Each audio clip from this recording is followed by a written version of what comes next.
இலங்கையின் ஊவா மாகாணம் பகுதியில் உள்ள பாதுல்லா மாவட்டத்தின் பந்தர்வேலா நகரில் கனமழை காரணமாக கடுமையான நிலைமை உருவாகியுள்ளது. பல பகுதிகளில் நீர்த்தேக்கம், போக்குவரத்து பாதிப்பு மற்றும் பொதுமக்களின் இயல்பு வாழ்க்கை சிரமத்திற்கு உள்ளாகியுள்ளது.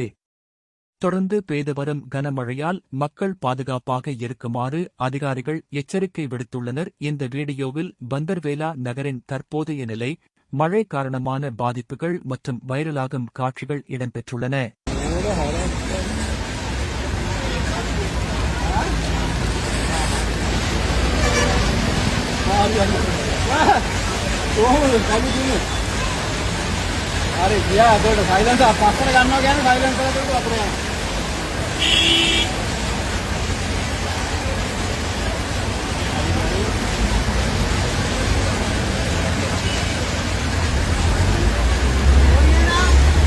மேலும் வீடியோக்கள் மற்றும் சமீபத்திய அப்டேட்களுக்காக தமிழ் வேர்ல்ட் ரிப்போர்ட் சேனலை சப்ஸ்கிரைப் செய்து ஃபாலோ செய்யுங்கள்.